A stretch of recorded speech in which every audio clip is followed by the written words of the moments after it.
इन तीनों में हम लोगों का रिजल्ट काफ़ी अच्छा इस बार रहा है और ये पूरे नेशनल लेवल पे और इसमें पूरा जो परीक्षा है वो पूरी सामान्य परीक्षा की तरह परीक्षा नहीं होती है। इसमें बहुत अलग तरीके से प्रश्न पूछे जाते हैं और ये पूरी परीक्षा कंडक्ट भारत सरकार करती है।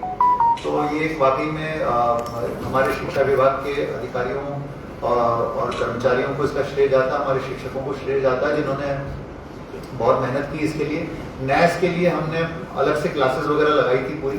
ये बिल्कुल वैसी है जैसे आप नीट की तैयारी करते हैं, आईआईटी की तैयारी करते हैं, ये सब वैसी एकदम स्पेशल परीक्षा थी वो। और इसके लिए खूब मेहनत हमारे शिक्षा विभाग के अधिकारियों ने की थी। और इसी प्रकार से आपने देखा होगा 4-6 दिन पहले एक प्राइवेट एजेंसी ने सर्वे किया था, उसमें भी अच्छे इंडिकेटर्स दिखाए गए थे। निश्चित रूप से ये मैं फिर कहूँगा कि ये एक अच्छा रिजल्ट है, अच्छा अचीवमेंट है, लेकिन फिर भी अभी ये शुरुआत है।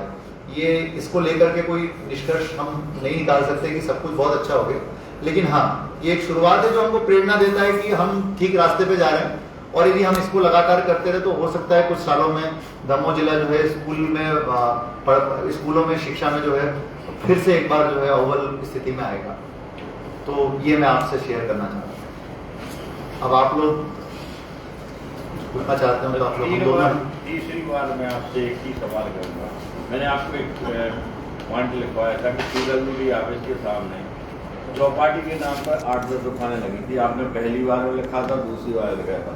जब उस समय जब मैंने बताया तो 6-7 थी, आज कम से कम 24 दुकानें। वहाँ पर यातायात बाधित होता है। दूसरी चीज स्टेट हाईवे है, ट्रक भी निकलते हैं। किसी दिन बड़ा हादसा होगा, जैसा आपने कहा था कि जब कोई हादसा होता है उसके बाद प्रशासन जागता है, तो हमें लगता है शायद आपकी बात भी सही है। तभी जाएगा प्रशासन जब कोई हादसा हो। कल इस विषय में जब सीएमओ ने ज्वाइन किया तो कल हमारी लंबी कम से कम 1.5-2 घंटे की बैठक हुई है। कल इस बारे में भी मैंने उसको बिल्कुल क्लियरली इंस्ट्रक्शन दे दिए हैं। मुझे लगता है कि 1-2 दिन उनको चीजें समझने में लगेंगी, उसके बाद काम शुरू हो जाएगा। सर ये आजाद थाने के सामने वाली चौपाटी पूरी खाली पड़ी है सर। हाँ, आजाद थाना है जो हाँ, से उसके सामने चौपाटी पूरी खाली पड़ी है सर। कुछ लोगों ने कब्जा किया हुआ है दुकानों पे। एक व्यक्ति के पास 4-5 दुकानें बंद किए रहते हैं, तो किराएदार ढूंढ रहे हैं सर। अगर वहाँ ये शिफ्टिंग हो जाए तो काफी अच्छा है। बिल्कुल। सर मेरा कोई सिंपल क्वेश्चन है कि बारिश आ गई है, सफाई है इस बात की हो नहीं पाई है, तो नगर पालिका कल इन सब चीज़ों पे बहुत डिटेल डिस्कशन हुआ है नगर पालिका वाले विषयों के ऊपर। अभी पहला टेस्ट कल परसों हुआ था, जिसमें कल रात भर 2-3 दिन पहले रात भर पानी गिरा था। कोई इतना तेज नहीं था, लेकिन रात भर पानी गिरा था। लेकिन कहीं ऐसी कोई विशेष चीज अभी सामने नहीं आई थी उस दिन मैं सुबह 6 बजे से सड़कों पे खुद भी निकला था देखने के लिए। एक अपना KN कॉलेज के पास एक नाली खराब थी, एक केंद्रीय विद्यालय के पास नाली टूटी थी।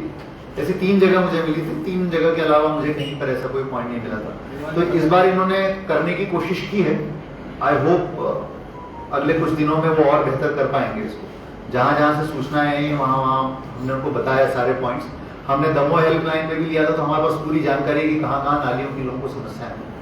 आई थिंक काम करना शुरू कर। जो हुई नहीं है बारिश से थोड़ा पानी आ गया, उसका क्या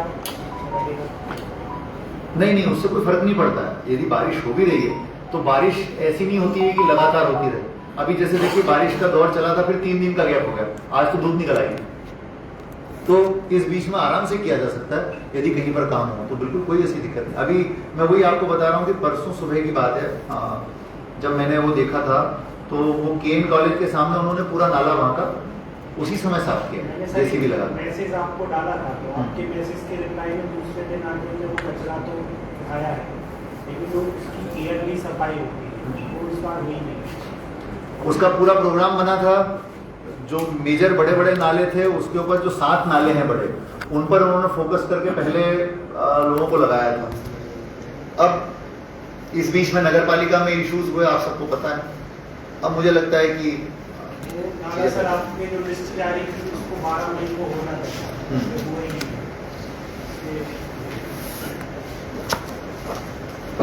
देखिए मैं फिर वही कहूंगा कि जितना हम लोग उस समय उनको कस करके करा सकते थे हमने कराने की कोशिश की है। नगर पालिका में हर समय कुछ न कुछ द्वंद्व चलते रहे, जिसके कारण से एक बाधा के बाद दूसरी बाधा, दूसरी के बाद तीसरी बाधा, इसीलिए हमने कई कामों में नगर पालिका को इन्वॉल्व ही नहीं किया। हमने जन सहयोग से करा दी कई सारी चीजें। सड़कें आपने देखी होंगी, ये सड़कें नगर पालिका नहीं कर पाती, इसलिए हमने तुरंत चेंज करके पीडब्ल्यूडी को कर दिया। तो अब नगर पालिका की अपनी कुछ सीमाएं थी उस समय। आई होप कि अब चीजें ठीक होंगी। सर मेरा एक सवाल था, लोक शिक्षण संचालनालय के द्वारा 13 जून को आदेश जारी किया गया कि कोई भी शासकीय शिक्षक अपने निजी निवास पर किसी भी तरह से कोई कोचिंग सेंटर संचालित नहीं कर सकता है। लेकिन देखा जाए तो शहर में कई ऐसे कोचिंग सेंटर हैं जहाँ पर निजी तौर पर भारी भीड़ के साथ में कोचिंग संचालित नहीं जा रहा, ना ही उनके लिए कोई गाइडलाइन जारी की गई है। जैसे निजी कोचिंग सेंटर है जिनके लिए पिछली बार कोई गाइडलाइन जारी की गई थी और नए नियमानुसार वो संचालित कर रहे हैं, लेकिन इनके लिए क्या गाइडलाइन जारी की गई? इनके लिए भी हम लोगों ने गाइडलाइन जारी कर दी थी। हम लोगों ने पिछली बार 2-3 शिक्षकों पर कार्रवाई भी की थी जो लोग इस तरह से कर रहे थे। इसमें जो शिक्षा संहिता है वो ये कहती है कि यदि मान लीजिए किसी शिक्षक को यदि कोई शिक्षक बच्चों को पढ़ाना चाहते हैं तो उसमें संख्या दी हुई है। जहां तक मुझे मालूम है 5 या 10 बच्चों से ज़्यादा वो नहीं पढ़ा सकते हैं, और इसके बारे में भी उनको प्री इंटीमेशन देना पड़ेगी जिला शिक्षा अधिकारी को। यदि उसके बिना वो पढ़ाते हैं तो वो फिर अवैधानिक रूप से पढ़ा रहे हैं।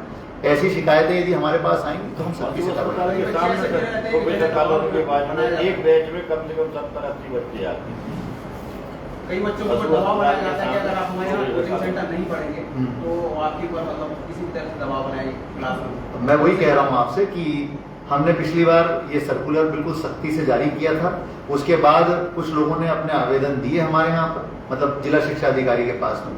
अब इस बार का अब हम बात करेंगे, अभी देखते हैं कि क्या स्थिति है। एक बार मैं एनालिसिस कर लेता हूँ। एक शिकायत मेरे पास कल आई है, किसी व्यक्ति ने मुझे गोपनीय शिकायत की है, उसकी मैं जांच करा रहा हूँ कि 1 या 2 दिन में उन्होंने कहा है कि शाम को 5 बजे डेली कोचिंग होती है। उन्होंने मेरे को उनके व्हाट्सएप चैट्स के डिटेल भी शेयर किए।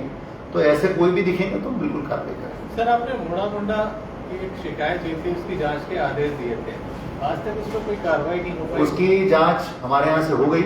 उसके बाद हमने राज्य स्तरीय छानबीन समिति को केस भेज दिया। अब राज्य स्तरीय छानबीन समिति इसमें निर्णय करेगी कि उनको क्या करना है। की तरफ से सागर नाका तरफ नाला गया है, वो तहसील के साथ तहसील तक ठीक है। आगे वल्लभ भाई पटेल पार्क जो है उसकी जो कमेटी है, कमेटी वालों ने पूरा उसको पुरवा दिया।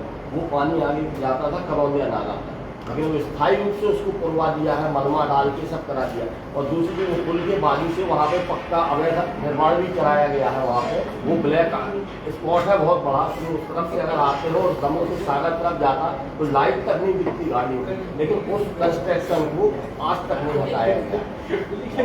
वो अवैध निर्माण कोई राजेंद्र पूर्णी करके है नेता, उसने कराया है। वो वहाँ उसमें लेबर रहती है, वहीं जेसीबी रखी रहती है पार्क में उसकी। वो हालांकि मामला वो हाई कोर्ट में लगा है पार्क को करने का, उसको तो पेंडिंग है मामला। लेकिन ये कंस्ट्रक्शन जो है वो ब्लैक स्पॉट है और वहाँ दुर्घटना कई बार हो चुकी। और ये नाला पूरा फूट दिया उन्होंने, बड़ा नाला है वो, करौंदिया नाला शहर का पानी जाता था, करौंदिया नाला में मिलता है वो। ये होटल उत्सव के सामने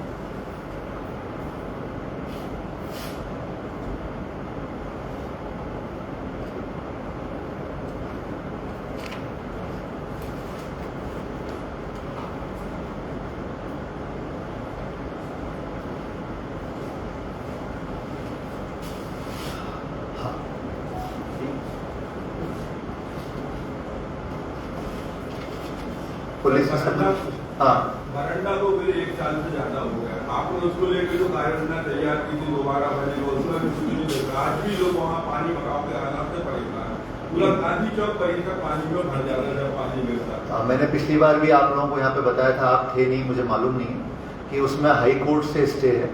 और हाई कोर्ट ने हमसे ये कहा था कि बरांडा निर्माण में कितनी राशि लगेगी इसका एस्टिमेशन आप दीजिए। हमने पुरातत्व विभाग राज्य सरकार के माध्यम से उसका 82 लाख रुपए का एस्टीमेट पूरा तैयार करके उसकी पूरी ड्राइंग डिजाइन तैयार करके हाई कोर्ट को सबमिट कर दी। हमने हाई कोर्ट में अर्जेंट हियरिंग और स्टे वेकेट करने की एप्लीकेशन भी लगा रखी। अब हमें हाई कोर्ट के फैसले का इंतजार है उसमें।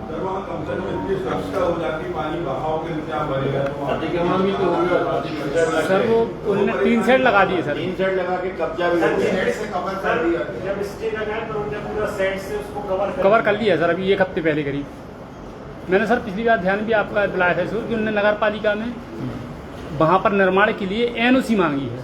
तो अभी सीएमओ थे नहीं तो एनओसी मिली नहीं मिली। वो हमने उसी समय निर्देश कर दिया था कि कोर्ट में मामला पेंडिंग है, कोई एनओसी जारी नहीं हो किसी तरह का। अभी उन्होंने सर पूरा फेंस कर दिया सर, बड़े बड़े टीन सेट लगा के पिलर वगैरह से। शायद मैंने आपको भेजा भी था वो। देख लिया मैंने वो, लेकिन मैंने उस समय जब प्रदीप शर्मा थे तो मैंने उनको बिल्कुल क्लियर इंस्ट्रक्शन दिए थे कि किसी प्रकार की कोई एनओसी जारी नहीं। तो मेरी जानकारी के अनुसार अभी तक कोई एनओसी जारी नहीं की गई। बरंडा से सर एक बात याद आई कि जिस प्रकार उसका बेसमेंट खोदा जा रहा था, ऐसे शहर में कई जगह बेसमेंट खोद के काम चल रहा है। ऐसी घटना रिपीट हो सकती है अगर बगल 3-3, 4-4 मंजिल बिल्डिंगें हैं और जगह जगह बहुत गहरे बेसमेंट चले गए। अगर इस पर थोड़ा सा एक नज़र मार के कार्य हो जाए। सर इन्होंने जो बोला है सर, मुझे जहाँ तक संज्ञान में है मेरी नॉलेज में कि दमोह नगर पालिका को बेसमेंट खोदने की अनुमति देने की पावर नहीं है। वो टाउन एंड कंट्री प्लानिंग सागर से होती है। यहाँ से केवल 30 फीट तक जो है हाइट पे कंस्ट्रक्शन कर सकते हैं, इसकी परमिशन ये लोग दे सकते हैं।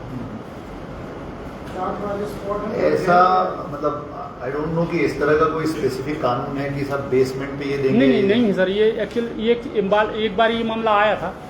देखिए टाउन एंड कंट्री प्लानिंग का जो रूल होता है वो केवल इतना होता है कि वो ये देखें कि ये जो जगह जहाँ पर कुछ बनाया जा रहा है, क्या हमारा जो प्लान है सिटी का, उस प्लान में इसका उपयोग कोई और तो दर्ज नहीं है।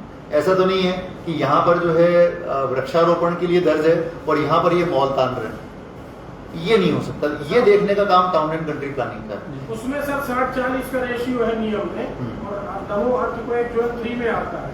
तो बेसमेंट की अनुमति दमोह जिले में है, ऐसे 13 जिले हैं लगभग मध्य प्रदेश में।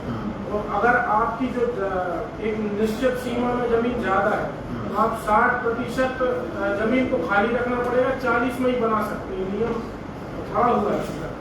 उस समय जब बरंडा गिरा था तो पूरी पढ़ाई की थी हम लोगों ने, उसमें सब सीख लिया। देखिए वो तो आप कोई सा भी निर्माण करते हो, जब आप भवन निर्माण की परमिशन लेते हो तो सभी जगह यही है कि आपको कितना एरिया छोड़ना पड़ेगा, कितने एरिया में आप कंस्ट्रक्शन कर सकते हो। लेकिन लोग जो कंस्ट्रक्शन करते हैं तो पूरी आप देखेंगे कि 2 घरों की दीवार से दीवार मैच करती है, वो जरा सा भी एरिया नहीं छोड़ता। एक इंच के साथ झगड़े हो जाते हैं।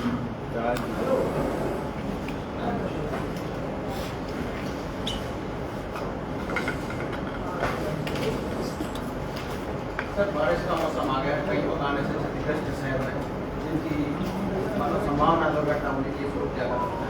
हमने इसके लिए भी सभी को अलर्ट किया है। हमने दमोह हेल्पलाइन पे ही बताया। अभी तक मेरे पास जो आवेदन आए हैं वो जनरली मैं देख रहा हूँ कि यहाँ पर इस तरह के आवेदन आ रहे हैं जिसमें लोग अपने किराएदार को मकान से निकालना चाहते हैं और वो फिर हमको आवेदन दे रहे हैं कि साहब ये हमारा क्षतिग्रस्त है और ये किराएदार हट नहीं रहे हैं। जब हमने मौके पर जाके दिखवाया तो ऐसी स्थितियाँ हैं। तो मेरे पास जो अभी तक आवेदन आए हैं वो मैक्सिमम ऐसे ही हैं।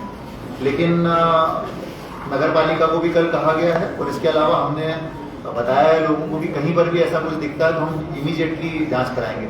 जितनी अभी तक जांच कराई उसमें ये निकला है। सर आपने सराफा का बोला था कि इसे हटाया जाएगा क्योंकि ये जर्जर हो गया, 100 साल से पुराना है, तो अचानक से वो ठंडे बस्ते में। मैं वही कह रहा हूँ कि आप नगर पालिका वाले सारे विषयों के बारे में मैं वही फिर से कहूँगा कि कल मेरी सीएमओ नगर पालिका से करीब 1.5 घंटे की चर्चा हुई है।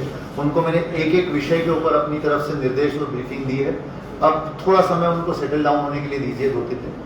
आई थिंक जल्दी रिजल्ट दिखेंगे। सर एक मामला मैंने सीएमएचओ कार्यालय में उठाया था, जिसमें जो सीएमएचओ सर जांच के लिए हटाए गए थे, उन्होंने बैक डेट पे एक पत्र आदेश जारी कर सारे प्रभार बदल दिए थे और उन प्रभारों में ऐसे लोगों को प्रभार दिया गया जो उस चीज़ की पारदर्शिता की लिंक रखते हैं।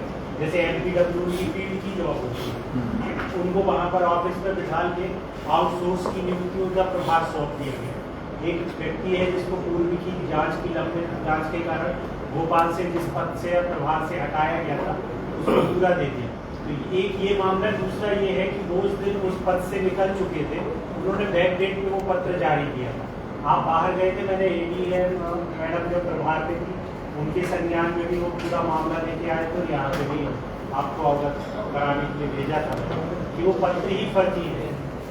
मतलब वो उस पद पे थे ही नहीं उस डेट पर, उन्होंने बैक डेट पे एक पत्र जारी करके मनमाने प्रभार दे दिए। शायद इसलिए थे कि हमारे अपने लोग मुख्य प्रभार दे, ऐसा मेरा मानना है।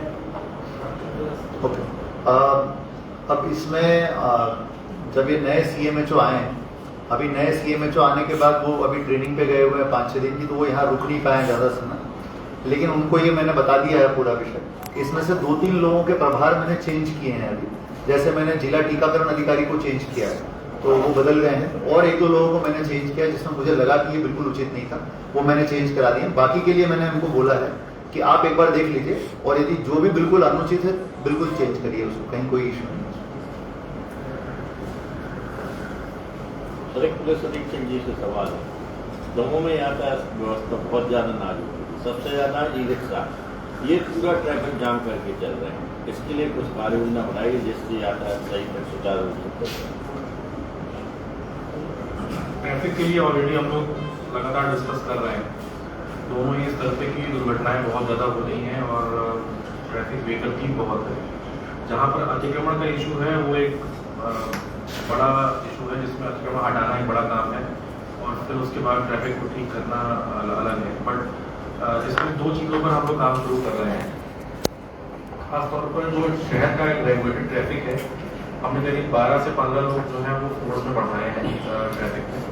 जो अभी ट्रांसफ़र हुए हैं उसके बाद हम अगले 2-3 दिन में एक रिफाइंड लिस्ट जारी करेंगे कि ट्रैफिक में हम शहर में फोर्स बढ़ा रहे हैं।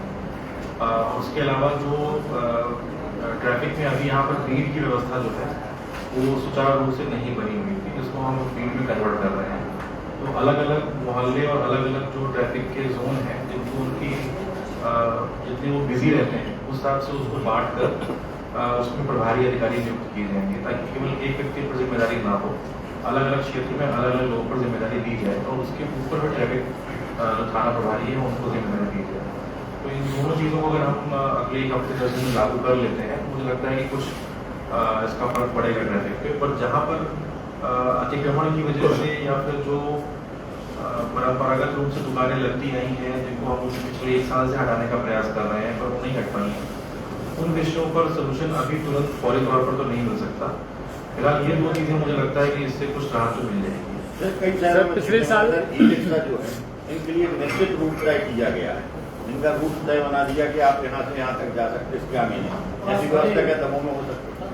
इस विषय में भी चर्चा हुई है। पिछली बार जब RTO के साथ मीटिंग हुई थी तो उन्होंने इसमें बताया है कि 16 किलोमीटर तक की इनकी लिमिट होती है। जिनके ई-रिक्शा हैं या जो ट्राइसाइकिल वाले आपके 3 पहिए वाले वाहन होते हैं, तो मोस्टली जो इनका आवागमन है वो 16 किलोमीटर से 20 किलोमीटर के अंदर का ही है। बात इनकी रेगुलेशन की है कि ये अलग अलग क्षेत्र बांट के चलाए जाए, कोई एक ऐसा क्षेत्र ना बने कि सभी वहीं पर घूम रहे हैं और बहुत अतिक्रमण को प्रभावित कर रहे हैं। इस संबंध में पहले भी मेरी चर्चा हुई है ट्रैफिक DI से। जो इनके रेगुलेशन का रूल है उस संबंध में अभी कोई बहुत क्लैरिटी नहीं है। जहाँ तक इनके परचेज का, इनके रजिस्ट्रेशन का, इनके मार्किंग का नंबर है वो हम लोग फौरी तौर पर करवा सकते हैं, लेकिन इनको किस क्षेत्र में चलना है जो कि ये उसमें परमिट के सिस्टम में नहीं आते हैं, इसलिए इनको हम बाध्य नहीं कर सकते किसी एक क्षेत्र में ही चलेंगे। इस संबंध में मुझे लगता है कि मैं एक बार कलेक्टर साहब से भी चर्चा कर लूँगा कि अगर हम यहाँ पर लोकली कोई आदेश लागू करके इस प्रकार से इनका करवा लें, समन्वय करा लें, तो वो शायद इसमें कुछ राहत दे सकता है। नहीं हो पाएगा तो वो संभव नहीं। सर, जो आपने अभी ऐसा क्या है कि जैसे जबलपुर में ये नियम है, विजय जी ने जो बोला है ये नियम है, लेकिन वहाँ हर क्षेत्र में एक मार्केट सेपरेट है। दमोह का एक ही सेंटर मार्केट घंटा का, आप किस रिक्शा वाले को रोकोगे कि हम नहीं आओ? तो सबके 8-8, 10-10 किलोमीटर में जबलपुर में हर प्रकार की मार्केट है। अब सराफा एक ही जगह है सोने चांदी का, अलग अलग जगह दुकानें ही नहीं है, तो सब होना जरूरी है सर। यही जंप करेंगे। सर, ये पिछली बार मीटिंग हुई है, आपका जो लाइट वाला सिस्टम है उस पर पूरी चर्चा हो चुकी है। उसमें जितने भी बड़े चौराहे हैं वहाँ पे ट्रैफिक की टीम, रेवेन्यू की टीम जो उसमें एक्सपर्ट है वो जाके देख चुके हैं। वहाँ पर निर्माण कार्य बहुत सारे ऐसे हैं जिसमें पहले स्ट्रक्चरल काम बहुत होना बाकी है। जब आप वन वे देंगे तो फिर लेफ्ट टर्न ही होना चाहिए, सामने आने वाले व्यक्ति के लिए भी लेफ्ट टर्न ही होना चाहिए। बहुत सारे वन वे ऐसे बनेंगे जहाँ पर वन वे भी मार्ग है ही नहीं हमारे पास, तो केवल एक तरफा हम लागू नहीं कर सकते। ये हम लोग पिछले साल मेरे आने के प्रताप जाने के 6 महीने के अंदर ये स्टडी हम लोग कर चुके थे कि बहुत सारे मार्ग ऐसे हैं अभी अपने परंपरागत रूप से जिनको हम वन वे कर ही नहीं सकते। वन वे करने की वजह से शहर का जो ट्रैफिक है वो अंदर और बढ़ता चला जाएगा। हम उसको एक लंबा रूट देके, जैसे जो ओवर ब्रिजेस होते हैं, पैरेलल ब्रिजेस होते हैं कि घुमा के लेके आए मार्केट में, वो हम यहाँ अभी दे नहीं सकते जब तक वो स्ट्रक्चरल निर्माण नहीं हो सकता। इसलिए अभी फिलहाल जो व्यवस्था रखी गई है वो यही है कि जहाँ ट्रैफिक बढ़ रहा है तुरंत वहाँ पे पॉइंट पहुँचा के पेट्रोलिंग टीम पहुँचा के ट्रैफिक खाली कराया जाए और फिर आगे आने वाले लोगों को आगे बढ़ा दिया जाए। अभी फिलहाल यही कर सकते हैं। सर ये बैटरी बचाने के चक्कर में सर अक्सर नियम मतलब रास्ते सर ऑक्यूपाइड करते हैं। सर अगर वहाँ से बस स्टैंड जाना है तो कभी भी इसका हमारा रास्ता नहीं जाएगा क्योंकि वो खाली रहता है। वो जाएंगे सर यहाँ से टॉकी से नीचे उतर के घंटा रहता है क्योंकि ये ध्यान भी रहता है और बैटरी भी बचती है। अगर सर यहाँ पे रोक दिया जाए वहीं सबसे ज्यादा दिक्कत है सर ये ताकि घटनागर में 5 सड़कें हैं, आप सिग्नल लगाएंगे 5 कैसे कवर करेंगे? तो ये जो महाकाली चौक जाने वाला है ये अगर जाने बस के लिए बन जाए और पुराना थाना वाला महाकाली चौराहे से वो आने के लिए बन जाए, ये बकौली वाला रास्ता बंद कर दिया जाए या तो चढ़ाई से चालू किया जाए या फिर वो वाला चालू किया टाकी वाला तो बन सकता है। सर को बना के दिया था एक बार, मैसेज किया था पूरा। नहीं इसकी चर्चा हुई है, कुछ उसमें प्रैक्टिकल प्रॉब्लम आई थी तो रेडियो कलेक्टर की और ट्रैफिक की हम लोग की पूरी टीम की चर्चा हुई थी। उसको ऑपरेशनलाइज करना बहुत मुश्किल होता है क्योंकि उसमें किस स्तर पे फोर्स लगता है, जिस अलग अलग जिला पे कट पॉइंट लगते हैं, जो आपके पास बैरिकेडिंग होनी चाहिए, रोड पे डिवाइडर होने चाहिए, वो सारी सुविधा सारे रिसोर्स हमारे पास नहीं है। केवल 22 या 24 का फोर्स शहर में लगा के हम इतने बड़े ट्रैफिक को हम बैरिकेड नहीं कर सकते। लगभग इसमें जो मैंने काउंट किया था 120 के आसपास का फोर्स लगना चाहिए, तब जाके जो शहर का फोर्स अंदर का है इसको हम ईज आउट करके बाहर कर पाएंगे ट्रैफिक को। तो वो जो फोर्स रिसोर्स लाइट और तमाम तरह की चीजें चाहिए होती हैं वो अभी अवेलेबल नहीं हो पाती, इसलिए मतलब प्लान तो बना लेते हैं हम लोग लेकिन उसको ऑपरेशनलाइज नहीं कर पाते। सर बनवे से तो अच्छा ये है कि जिनकी 8 फुट की दुकान है वो 20 फुट का सामान फैलाते हैं, कब्जा कर लेते हैं और फिर संगठितों की नेतागिरी करते हैं, कलेक्टर साहब को हटाओ, एसपी साहब को हटाओ, ये हमारा सामान हटा रहे हैं, उनको हटा दिया जाए तो सर अपने आप जगह हो जाएगी। दो जगह है जैसे घटनाघर और एक अपना 12 फुट का पाइप लगा दिया हमने सीधा रोड पे। वो उनने ये समझ दिया कि सब ये तो हमारी बकौती है, न इसको कलेक्टर साहब हटा सकते हैं न एसपी साहब, क्योंकि अभी हम संगठित होकर विरोध करने लगेंगे तो 4 नेताजी हमारे पक्ष में खड़े हो जाएंगे। बिल्कुल ये स्थिति है सर। और सर मेरा आता है मामला अतिक्रमण का, जबकि 2016 से डबल बेंच का हाईकोर्ट का बड़ा स्पष्ट आदेश है, दमोह शहर सीमा से समस्त शासकीय भूमियों से चाहे रोड किनारे हो सरकारी हो दफ्तरों, स्पष्ट आदेश है डबल बेंच का, उसको कोई चैलेंज भी नहीं करा कभी नगर पालिका में। फिर एक बार में प्रशासन नगर पालिका मिलकर कहीं नहीं हटा देता पूरा अतिक्रमण, जो क्या आपने जो भी डीएम आता है फिर कोई आते अरे अतिक्रमण बहुत जब हाईकोर्ट का आर्डर है जो हटाने में बोले डबल बेंच का आर्डर है, जो नेताजी करे उनको फटकारो, कंटेम्प्ट में फंसा उसको करो। अब आप अपना सर ये बस स्टैंड सर अपना जो नगर पालिका कभी नहीं हटाए, पार्षद अब व्यवस्था फैलाते हैं। देखो बबीता राठौर की जरूरत है सर अपने बस स्टैंड के आसपास का एरिया देख लें सर, जहाँ पे भी कृषि यंत्र की दुकानें हैं, आप बिलीव नहीं करेंगे यहाँ से लेकर उस छोर तक केवल उनके कल्टीवेटर, थ्रेसर, सीडल, तमाम तरह की चीजें फैली हुई हैं। किसी दिन एक्सीडेंट हो जाए कोई इस लोहे में जाके लगेगा मर जाएगा। वो उनने बकौती बना ली कि सर हमारी जगह है पूरी, हम सब कुछ करेंगे। एग्रीमेंट पे इनसे पैसा भी लिया जा सकता है, वो हमने आपको नोट भी कराया था कि जो एरिया उपयोग में नहीं है लेकिन शासकीय है और अतिक्रमण में है तो एनसीए के तहत नजूर उनसे पैसा ले सकता है, राजस्व बढ़ेगा। फिर वो कल के दिन बोलेंगे हमारा पट्टा बनाओ जी तो हमारी जमीन है। नहीं एनसीए में नियम नहीं है, नहीं इसके ले सकता है। नहीं आपका कहना सही है, लेकिन क्या है अपने यहाँ लोग नियम बना भी देंगे, ऐसे ऐसे पटवारी और आरआई तो सब कर देंगे। जिले में आबकारी क्यों नहीं पूरा बजट क्यों बंद नहीं हम लोग ने अब तो शराब हुआ और पुलिस के क्रोध में नारेबाजी धरना प्रदर्शन, आबकारी क्यों नहीं कुछ कर रहे? आबकारी के पास कुल मिलाकर के 4-5 लोग हैं। दूसरी चीज के लिए जैसे 1 तारीख आती है तो बिल्कुल रेगुलर सबसे तक कम्युनिकेशन होता है। सर आधे से पत्रकार सर आबकारी विभाग में भर्ती होने तैयार है सर, आप भर्ती निकाल दीजिए क्यों बेरोजगार वैसे ही सर किसी काम के नहीं है। सर अगले मुद्दे पे आ जाते हैं सर, कागजों में जो बेलाताल पार्क है उसका लोकार्पण 2-2.5 साल पहले हो चुका है और अभी पिछले कुछ समय से वो दीनदयाल पार्क भी बंद ही दिख रहा है, पता नहीं क्या हुआ मुझे पता नहीं। सभी 10 रुपए की टिकट का एक बैठा हुआ था फिर वो बंद हो गया, बच्चों को देखने की जगह नहीं होती। एक पार्क इतना बड़ा लोकार्पण में अभी लोग गए थे, काफी नाश्ता पानी नहीं हुआ था लेकिन आज तक अंदर घुसते कौन सा बेलाताल वाला जो बना है बेलाताल में मैं मतलब फिर मैं वही रिपीट कर रहा हूँ, आपको बताया था मैंने पिछली बार कि उसमें सरकार से 1 करोड़ रुपए मिला है।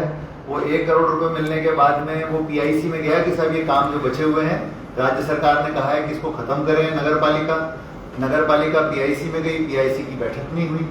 फिर मैंने एक प्रस्ताव राज्य शासन को भेजा कि साहब पीआईसी की बैठक को एक तरफ रखते हुए आप मेरे प्रस्ताव पर इसको स्वीकृत कर दीजिए, लेकिन राज्य शासन से अभी निर्णय अपेक्षित है, वो निर्णय अभी हुआ नहीं है। अब फिर मैंने कल इनको बताया है कि साहब इसको फॉलो करिए, यदि पीआईसी की बैठक जो पहली आती है उसमें तुरंत इसको रखिए और ये काम आप शुरू कराइए।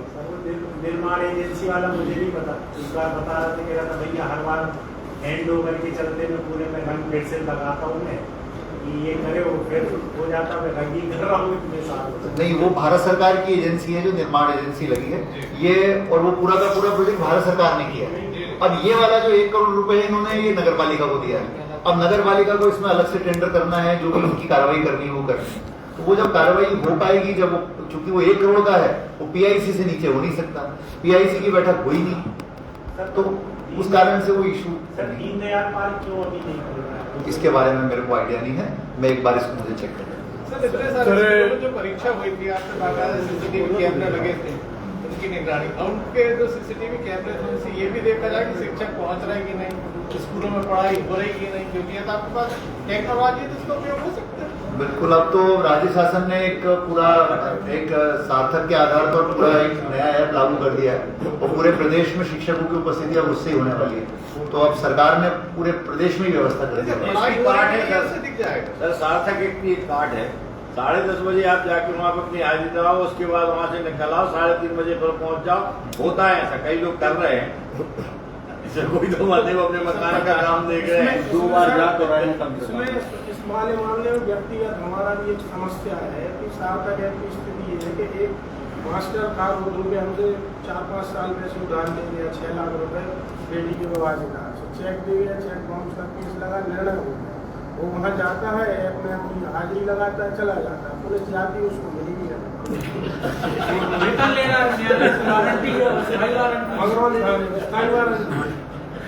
मतलब दोनों जगह का विषय है व्यक्तिगत पुलिस से कह रहे पकड़ो, लेकिन शासन से वेतन ले रहा है। मेरे संज्ञान में नहीं है। मैं सोच रहा था आपको आवेदन दूं। मुझे नाम पता दे दे तो हम चेक करवा लेंगे, हम व्हाट्सएप कर देंगे। सर आपसे व्यक्तिगत मतलब सामूहिक प्रश्न है, जो पहलगाम की घटना हुई थी उसके बाद देश भर में ढूंढने की कार्रवाई, डिपोर्ट भी किए गए कई जगह। दमोह में ऐसी कोई कार्रवाई हुई है या जारी है या कुछ मिला है या ऐसा कुछ चल रहा है? सब जानना चाहते हैं इसमें। हाँ, इसमें हम लोग को 2 तरह के निर्देश आए थे कि कोई इलीगल माइग्रेंट यहाँ पर आके न रह रहा हो, तो सभी थानों में हम लोगों ने पता करवाया है और ये कार्रवाई एक्चुअली गुप्त रूप से की गई थी। इसको बहुत मतलब प्रचारित करके नहीं किया गया ताकि पैनिक ना फैल जाए लोगों में। तो इसको और जो भी कारीगर के रूप में लोग काम कर रहे हैं अलग अलग उसमें इंडस्ट्रीज में, उन दोनों स्तर पे हम लोगों ने चेक कराया है। अभी दमोह में इस प्रकार की कोई हमको कोई सूचना नहीं मिली है, ना ही कोई ऐसा व्यक्ति मिला हो जो कि यहाँ पे रहने वाला नहीं हो और यहाँ रह रहा हो। लगभग हमने करीब 140 लोगों को यहाँ पर चेक किया, उनके आधार कार्ड चेक करवाए, ऑथेंटिकेट करवाए हैं। अलग अलग प्रदेशों के लोग यहाँ रह रहे हैं, लेकिन भारत के बाहर का कोई इलीगल माइग्रेंट यहाँ पर नहीं रह रहा है। और उसके बाद भी अभी भी हम लोग का जो इंटेलिजेंस का तंत्र है वो लगभग रोज ही इस संबंध में हमें एक रिपोर्ट देता है शाम को। अगर आप लोगों में से किसी के पास कोई इस प्रकार की सूचना है कि कोई व्यक्ति आपकी जानकारी में रह रहा है ना हो, तो आप मतलब हमको इन्फॉर्म कर सकते हैं, तो उसका हम उसके लिए जो कार्रवाई करनी है हम करेंगे। सर आधार कार्ड के मामले में 2 लोगों के मामले FIR हुई थी, क्या उनको गिरफ्तार किया है या उनमें क्या अपडेट हुआ? कुछ आधार कार्ड वाली FIR में वो 2 लोगों की गिरफ्तारी हो चुकी है, क्योंकि 7 साल से कम की सजा का विषय था, तो उसमें हमने उसके अरेस्ट कंप्लीट कर लिए। उसमें कुछ जानकारी अभी हम टेक्निकली उसका हम वेट कर रहे हैं, इसलिए उसमें आगे की कार्रवाई अभी अपेक्षित है। तो मुझे लगता है कि 1 हफ्ते के अंदर उसमें हम निर्णायक रूप से उसको चालान पेश करने की स्थिति में आते हैं। सर आपके द्वारा कोई इनामी आरोपी है फरार घोषित, उसकी लोकेशन अगर हमें पता है लेकिन आपके कार्य क्षेत्र में नहीं है, तो फिर क्या आपकी कार्रवाई होती है? कार्य क्षेत्र में दमोह के बाहर, देश के बाहर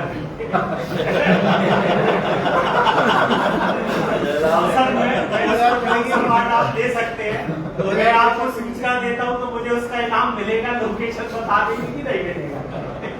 नहीं ऐसे तो मुझे भी पता है तो उसमें इनाम जो घोषित होता है वो अगर कोई प्राइवेट व्यक्ति बताता है और वो ऑथेंटिकेट हो सकता है, मतलब ये ऑफिशियल वो दे रहा हूँ वर्जन दे रहा हूँ, तो उसको वो इनाम दिया जाता है। अगर पुलिस की टीम में हो जाए तो पुलिस की टीम इनाम लेती है, कोई प्राइवेट व्यक्ति इनाम लेता है तो उसको इनाम दिया जाता है। सर मैं लोकेशन बताते सर गिरफ्तार करता आपको गिरफ्तारी के बाद पैसा मिलेगा। वो तो मैं भूल जाऊँ। कलेक्टर साहब आपसे एक क्वेश्चन सर, कर लो जैसा थोड़ा सा क्या है सर, जो अपने जो भी कैमरे सिग्नल तो गोल हो गए हैं जो लगे थे, और जो कैमरे लगे हैं सर, जब भी घटना हो जाती है और पुलिस से ये अपने हमको मालूम चलता है घटना के बाद कैमरे खराब, तो ये कैमरे करवा दिए जाओ। मेन सर जो बस स्टैंड है और जो स्टेशन है, चौराहे पे तो लगे हैं पर जनता आती है स्टेशन पर, और मेन बस स्टैंड है वहाँ कैमरे नहीं है, वहाँ सबसे ज़्यादा घटनाएं हो रही है। वहाँ एक तो कैमरे नहीं है और जहाँ भी कैमरे लगे तो पूर्ण रूप से चालू है, क्योंकि जब घटना हो जाती है फिर पता चलता है पुलिस के द्वारा या अन्य ऐसा पर जब निकलवाने की कोशिश करते तो कैमरे बंद है। कम से कम जो चालू है वो चालू हो जाए। तो बस स्टैंड और जो मेन स्टेशन अंदर चौराहों में तो है, मेन वहाँ लगना जरूरी, क्योंकि सबसे ज़्यादा ट्रैफिक वहीं पर है। जो रेडियो वाले कैमरे हैं उसमें बताना चाहूँगा कि उसमें कुछ कैमरे कभी कभी खराब होते हैं, वो रिपेयरिंग में आते रहते हैं, तो ऐसा हमेशा नहीं होता कि कैमरे खराब हैं। कुछ एरिया के कैमरे कभी कभी खराब होते हैं और बहुत सारे अपराधों में हमें उससे मिलती रही है, बहुत सारे अपराधों में उससे खुलासे भी होते हैं। हम लोग हमेशा इस बात को मीडिया को बताते भी नहीं है कि हाँ। दूसरा जो इस विषय में बताना चाहूँगा मैं, मेरी भी बहुत सारे यहाँ पर जनप्रतिनिधियों से बात हुई है इस विषय में कि हम अगर उनसे प्रोक्योर करवाकर या जन सहयोग से प्रोक्योर करवाकर ऐसे कुछ पॉइंट चिन्हित कर ले जहाँ पर कैमरे लगाने हैं, तो वो कैमरे लगाने के लिए मैंने दोनों अपने थाना प्रभारियों को निर्देशित किया है शहर के, दमोह देहात और कोतवाली दोनों को। इन लोगों ने अभी जो प्राइवेट तौर पर मुझे जगह दी है वो करीब 40 से 50 पॉइंट दिए हैं जो कैमरे से जोड़ने चाहिए। उनमें से 22 पॉइंट ऐसे हैं जो रेडियो में भोपाल में ऑलरेडी हम पहले दे चुके हैं, जिसके लिए इस साल के अंदर वो पैसा सैंक्शन करेंगे जो हमारे कंट्रोल रूम से जुड़ेगा। उसके अलावा जो बच रहे हैं उसमें से कुछ कैमरे हम लोग जन सहयोग से लगवाने का प्रयास करने वाले हैं। और इसमें एक बात और मैं जोड़ूंगा कि जो सीताबाड़ी और कसाई मंडी के बीच का रास्ता है जहां पर आमतौर पर गोकशी की सूचना आती है, वहां पर भी मैं और कलेक्टर साहब जब लास्ट टाइम विजिट करने गए थे तो हम लोगों ने वहां पर करीब 22 कैमरे लगवाने के लिए योजना बनाई थी। वो पैसे सैंक्शन हो गए हैं, उसका टेंडर भी हो गया है। अगले 10 से 15 दिन में वहां पर वो कैमरे लग जाएंगे, ये चीज जोड़ने के लिए लगातार टीम काम कर रही है। जो 2 पॉइंट आपने बताए हैं उसको मैं अपनी लिस्ट में चेक करवा लेता हूँ। आई एम श्योर कि 2 पॉइंट तो होंगे क्योंकि बहुत महत्वपूर्ण जगह है। लेकिन रेडियो वाले कैमरे हमेशा खराब नहीं रहते, कभी कभी ये सूचना आती है कि कुछ कैमरे खराब है तो वो रिपेयरिंग ठीक होते रहते हैं। सर जो मोबाइल टावर लगे हुए हैं जबकि शहर में या पूरे जिले में करीब 2000 से ऊपर होंगे, इनकी एनओसी जारी कर के टाइम पे कलेक्टर साहब के यहाँ से आदेश हो जाते पुलिस अधीक्षक महोदय बताएं वहाँ एक कैमरा लगाना पड़ेगा, तो उतने हिसाब से वो कैमरे भी उपलब्ध करा सकते हैं मोबाइल टावर में। करीब 2500 टेक्निकली मुझे जानकारी इसकी नहीं है, बट मैं अगर ये पूछा है तो बहुत अच्छी चीज़ है, पता कर लेते हैं। ये सही है सर, हाई कोर्ट ने शासकीय बस स्टैंड के लिए जो आदेश किया है उसमें सिर्फ ये किया है कि बसें वहाँ आ सकती हैं, जा सकती हैं।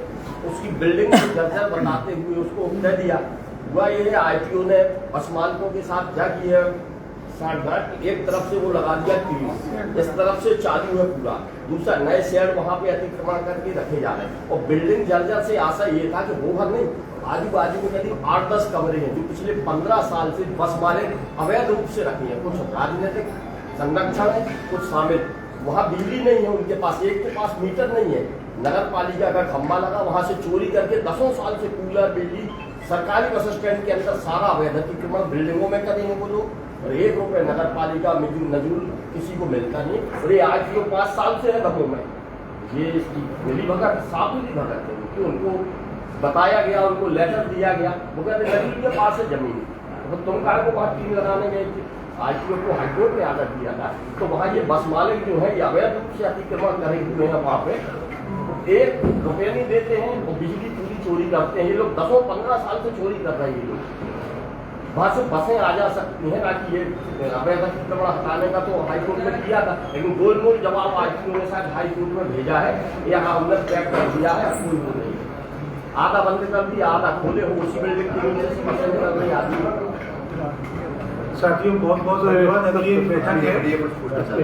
सर, यातायात के बढ़ते दबाव को कम करने के लिए आपने एक निर्णय लिया था कि ज्वालामाई चौराहे से लेकर और शिवाजी स्कूल के बीच में एक पुल निर्माण का उसका एक विज्ञप्ति भी जारी हुई थी, किस स्थिति में है? यहाँ से हमने उसका पूरा प्रस्ताव बना करके और शासन को भेज दिया है। अब शासन से जब स्वीकृति होगी तो वो उसमें आ जाएगा। ये भेजे हुए भी लगभग हमको 1-1.5 महीना हो चुका है। पूरा प्राकलन के साथ हमने पूरा प्रपोजल भेज दिया। सर एक पॉइंट ये था सर, एक क्वेश्चन सर, रात के 12 बजे के बाद दमोह शहर में कोई मेडिकल उपलब्ध नहीं होती, सब बंद हो जाती, रात में लोग परेशान होते हैं, इसके लिए दवाई कहीं नहीं मिलती रात में। मिशन हॉस्पिटल बंद हो गई, मेडिकल वहाँ थी उपलब्ध, वो भी बंद हो चुकी है। पहले सब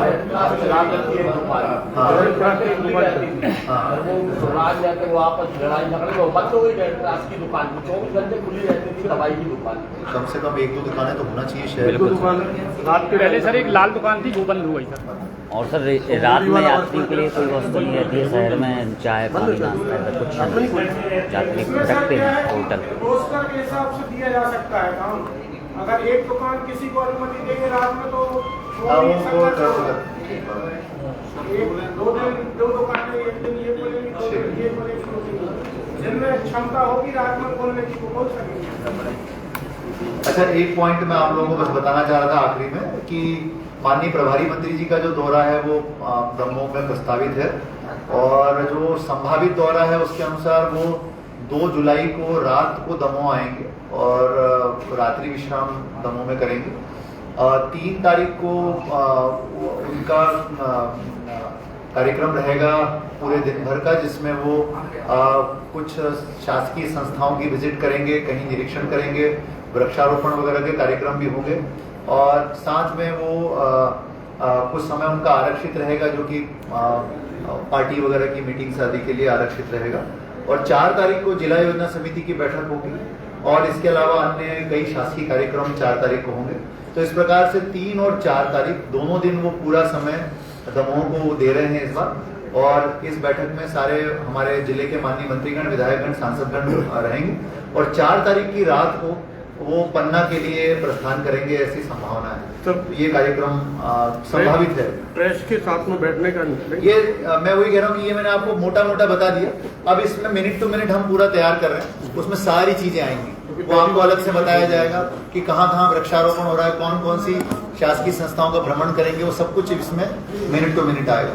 और 30 तारीख को हम लोग, अभी जो बात नहीं है, तो 30 तारीख को शाम को 5 बजे बांधकपुर में हमारी बैठक रहेगी।